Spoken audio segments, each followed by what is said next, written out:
Gott signiert falsch op Eden Nummer 14. Kun reden als Johann dit. Nu zijn we meest om eng van eerste Mose aangelangt. Jozef is een wunderbares Beispiel van dem wat God doen kan, wanneer het ook van buiten zo zit, als wanneer het niets gegeven wordt. Jozef wie im Gefängnis, wie hij dat rechte gedaan had. Zo'n ongerechtigheid tja wie schlecht verdreuren. Aber we moeten door immer aan denken, dat God krijgt zo'n tijden brucht, om ons nodig naar aan te brengen, en ons doordat rijden maakt, dat we am beter dienen. Als God eerst met die grote proef durch weer, dan leidt hij Jozef in een korte stootje van Gefängnis bottom troon stehen. Jozef weer nu 30 jaar oud. Diese grote verändernis kwam doordat dat hij den Pharao van Egypten zijn droom recht uitlaaien deed. Die Tjenning weer zo zeer beeindruckt, dat hij Jozef voorts zum Tweeden en zijn regering maakt. Dat meint, dat bloos de Pharao zelfs herrscher weer en meer macht had als Jozef. Ik wonder, wo zich dat feilt, wanneer einer op eenmaal zoveel macht heeft. Viele Menschen können so wat gar nicht verdreuren. Zij leven, sie moeten dan ook voorts zo zeer beweisen, dat sie nu das laatste woord hebben.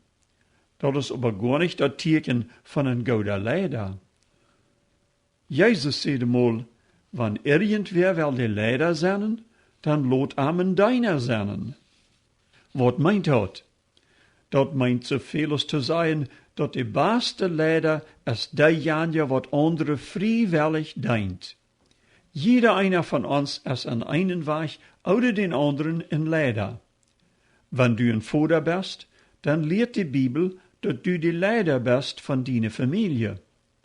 Wenn aber ein guter Leider andere dient, wo kann einer dort hier anwenden?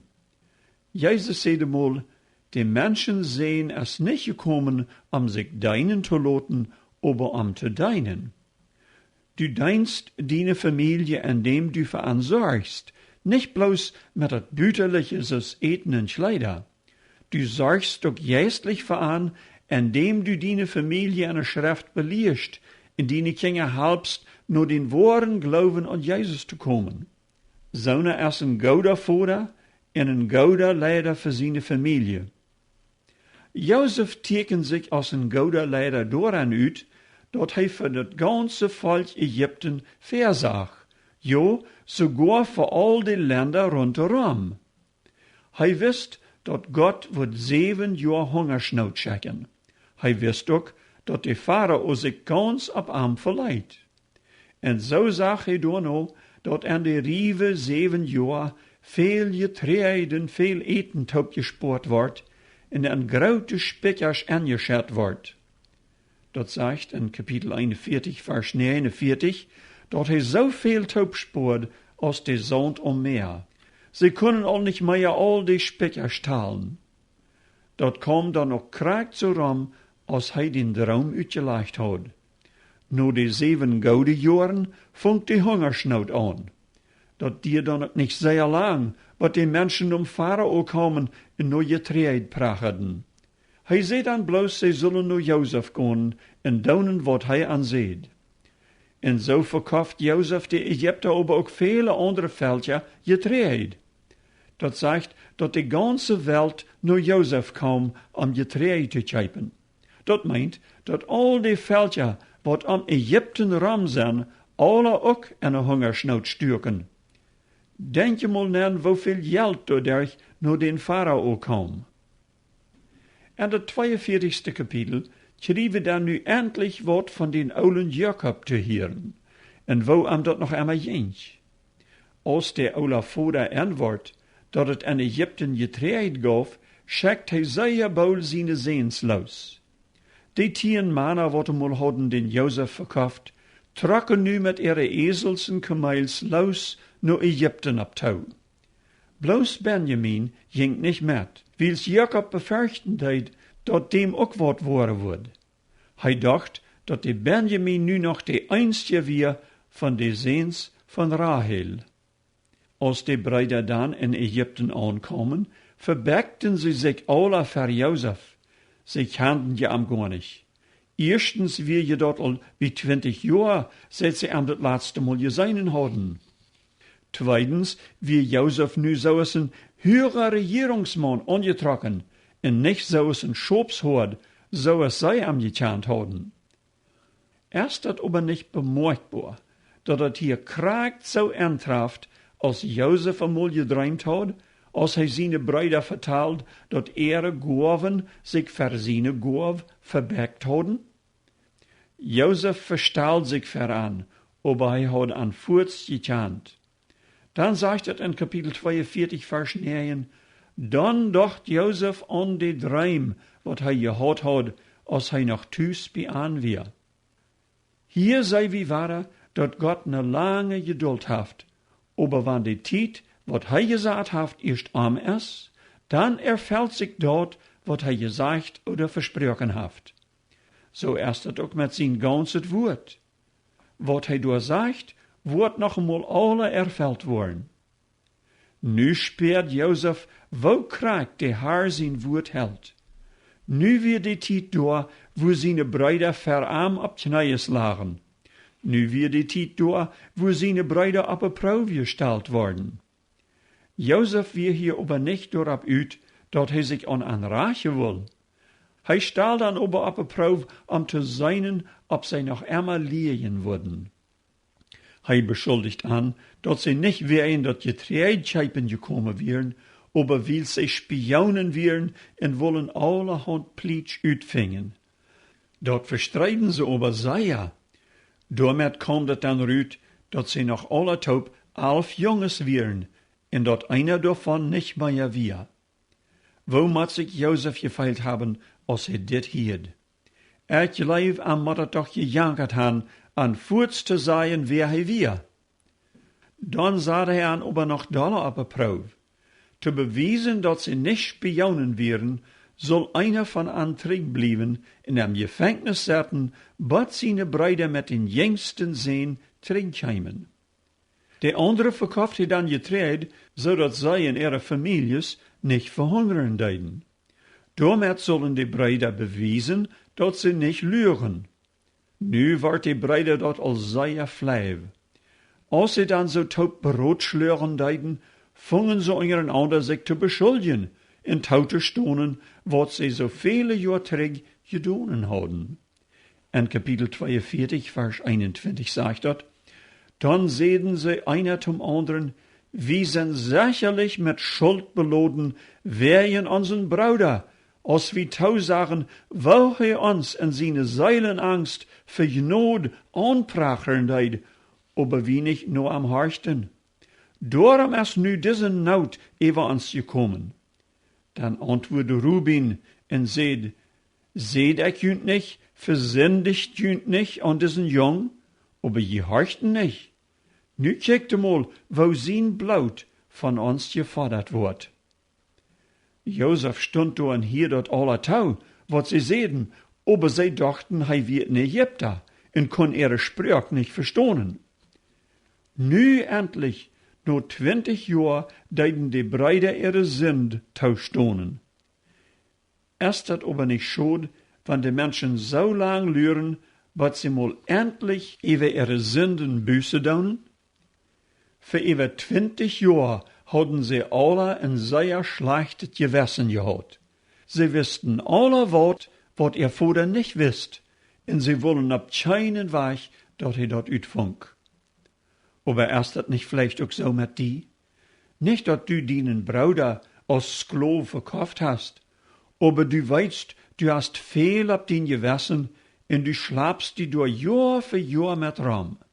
Vielleicht jaft dat auch Tiden, wo du diese Dinge auch für ein Stauzchen verjeten kannst, aber die Gedanken kommen immer weiter träg. Kann dir sagen, dass es eine Stadt jaft, wo all unsere Sünden weggewaschen wurden, so es waren wie die niemals gedonen haben. Diese Stadt ist bei Jesus.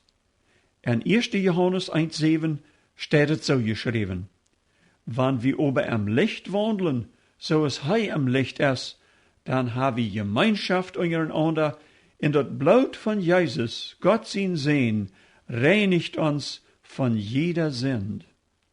Wat dit meint es, dat wir sollen im Licht wandeln. Wat bedeutet das?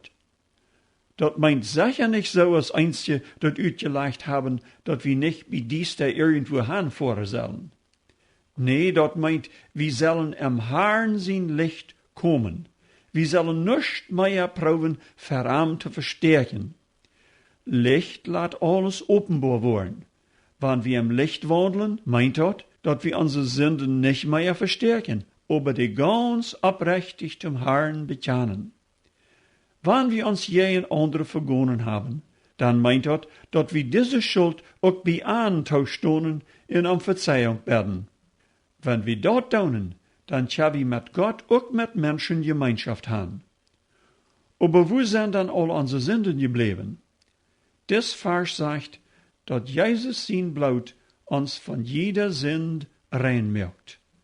Das ist schwer zu verstehen. Wir brauchen und können das auch nicht alle verstehen. Was wir tun sollen ist, dass wir das leben. Wer das Wort nicht lebt, kann von seiner Schuld nicht frei werden. Kurz am 9. Vers sagt dort, wann wir unsere Sünden bekennen, so ist er treu und gerecht, dass er uns die Sünden vergibt und reinigt uns von jeder Ungerechtigkeit. Glaubst du Gott sein Wort, wann er das sagt, oder glaubst du das nicht?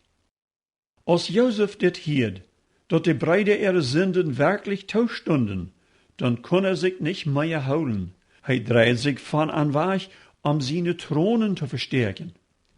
Dit wären bestimmt nicht bessere Thronen, aber Thronen von Fried, dass seine Brüder dort endlich mal tauschstunden, was sie so lang hatten probt zu verstärken. Aber Josef wir mit seinen Brüdern noch nicht durch. Er will sicher sein, dass sie nu endlich einmal würden wahrhaftig worden. Er leiht von seinen Dienern all das Geld für das Getreide, was er trägt in ihre Sachen anstoppen, ohne dass sie das wussten. Er hielt aber den Simeon träg.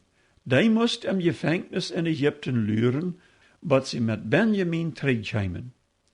Als sie dann nur den olden Jakob trägkamen, vertalten sie ihm die ganze Geschichte, und dass sie den Benjamin trägnehmen mussten, sonst wird Simeon nicht mehr frei werden. Der oude Vater wird sich sehr durchgehen. Ich wundere, ob Jakob dat nicht all die ganze Zeit geohnt hat, dass Josef durch seine Brüder wie angekommen. Er seht ihr so, je haben die Kinder von mir gestohlen. Josef erst nicht mehr, Simeon erst nicht mehr, und nu will je noch den Benjamin wegnehmen. So sei die Brüder dort auch versprüchen, nur einmal abzupassen, leiht Jakob den Benjamin nicht los. Aber die Hungersnot wird immer größer. Eten in Fouder für das Vieh wie albaul alle weg. Endlich leiht Jakob dat Tau, dat sie Benjamin mitnahmen. Juda, der einmal die Idee hat, Josef an die Ismaeliten zu verkaufen, versprüht nu für Benjamin de Berg zu senden. Jakob will sicher sein, dass die Brüder da in Ägypten ditmal nicht unter Verdacht kommen. Er schickt feine Geschenke mit, und das doppelte Geld, wie es das letzte Mal das Geld alle in die Vordersack gefangen wird. Zum Aufscheid seht er dann zu seinen Jungs, mocht Gott der Allmächtige für diesen Mann Erbarmung geben, dass er jünt mit den anderen Brüdern in Benjamin wieder zurückkommen lässt. Und wenn ich die Kinder verlieren soll, dann muss ich die verlieren. Ist dit nicht ein wunderbares Beispiel, wo Gott den olden Jakob ganz umgeändert hat? Nu vertraut er ganz auf den Herrn. Er will nu wirklich alles in Gott seine Hände zu leihen. Als die Brüder mit Benjamin taub nach Ägypten kommen, dann wird angesagt, dass sie nu Josef sein Haus kommen sollen. Die Brüder dachten, nu wird an was Schlechtes passieren. An wir gewaltig Angst. Sie dachten genau, dit wir durchwählen, wils Geld in ihre Sack gefangen wird. Sie brachten furz die Geschenke und das Geld und hofften dadurch besser angenommen zu werden. Jozef wil aan overlijf bewijzen, indem hij voor aan een grote middag uitgereid had. De opzichter en Jozef zijn huis deden aan overtreisten en zeiden, haft keine angst, jun God en de God van jun vader haft jun dit geld en june zaak teruggegeven. En dan bracht hij Simeon nog aan. Als Jozef dan op middag kwam, dan gaven ze hem de geschenken en hij vroeg ob dat ihren oude vader nog immer goed ging. Als hij dan den Benjamin zag, kon er zich niet meer houden. Hij ran ruut en hield. Dit wie je zijn rechter bruder, wat nu al bij 20 jaar oud weer. Dan was Jozef zich en kwam terug aan in zijn oudenthoop. Hij zag over doortou dat Benjamin van het beste kreeg. De bruiden wisten aber nog immer niet dat dit Jozef weer. Dan beval Jozef dat zijn dienaar geld wat er treeg met het voedertaup en de zaak sturen. Doortou zullen ze nog zijn zelf in het koffel en Benjamin zijn zaak stoppen. Dit wordt dan zo loten, als van Benjamin dat gestohlen had. Hij wil doordat de bruiden nog eenmaal op de proef zaten, ob ze diesen jong ook zo leicht worden opgeven, als ze eenmaal opgegeven hadden. Als de bruiden dan groots en stouts gewaag werden, leidt Jozef zijn dienaar aanholen met de beschuldiging dat ze zijn zelver koffel gestohlen hadden. Als dat dan bij Benjamin gevangen wordt, dan verrijten de bruiden erg leider. Ze worden dan voor Jozef gebracht. Hij zei dan dat Benjamin wordt moeten zijn skloof worden, aber zij kunnen teruggaan. Wanneer dat zo is 3 jaar gewesen wäre, dan würden de bruiden ohne veel te denken erop aangegaan zijn. Nu aber stond Juda op en praacht met Jozef en vertelde hem de ganze Geschichte en dat de oude vader sterven wordt, wanneer ze Benjamin niet terugbrachten. En zo bouwt Juda zich aan en er steed van Benjamin Jozef zijn skloof te worden. Dan schickt Jozef al zijn dienaar uit en dan vangt hij aan zeer te hielen. Zo zeer dat de Egypter dat buiten hielden. Dan openbaart hij wie hij werkelijk weer. Ik zie Jozef. Wo moeten de bruiden over alle verblijft gewas zijn? Wo moet an over in deze minuut de schuld gedrekt hebben? Ze kunnen dat bestemd kaum geloven, als Jozef deze wunderbare Wieder seht. Ziet junt nicht doll, en ziet junt ook nicht bejammert, dat je mij hierher verkauft han, wils Gott mij hierher geschickt haft, ons alle om leven te houden. Dit is een bijspel van ware genade. Genade meint, dat we zo behandeld worden, als we dat niet verdiend hebben. De bruiden hadden alle zult im Gefängnis landen, aber wat kriegen zij? En wordt het alle te goed gehouden. En wordt niet eenmaal beschuldigd. Zo is het ook, wanneer we met onze zinden naar Jezus komen. Hij deed ons ook niet beschuldigen. Hij verzeiht ons en redt tröstlich zu ons. Hij geeft ons sogar de gewissheid dat onze zinden vergeeft zijn en we eeuwig leven hebben. Dat is wils dat eeuwige leven een geschenk is, en niet wat is, wat we ons langsam verdienen kunnen. Aber du musst dat geschenk im Glauben annehmen. Krijgt zoals Jozef uit Genade zijn oude vader en zijn bruiden en ihre families leicht naar Egypten trekken, zo deed de Heer dat ook voor jeder Mensch, wat over zijn Sünden Buße deed en im Glauben Jezus aanneemt. Hij loot ons ook aan eines Tages bij hem te wonen. Hast du zijn aangebod al aangenomen? Dat kost u nu groot staunen, indem du dit gebed nobetst. Lieve Heer, ik heb mij ook voor die en voor mensen verzindigd. Ik verloot mij ganz op die genade, zoals de bruiden zich op Jozef zijn genade verleiten. Verzeih mij mijn zinden, zoals Jozef ook zijn bruiden ihre schuld vergaf.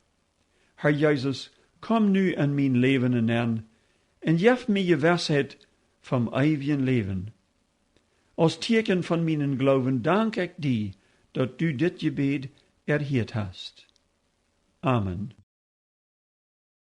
Wanneer je nog vragen han über dat wat je op dit programma gehoord han, mijn telefoonnummer is 204 346 0523. Ik wens je allen een goede week. Op maandag hier.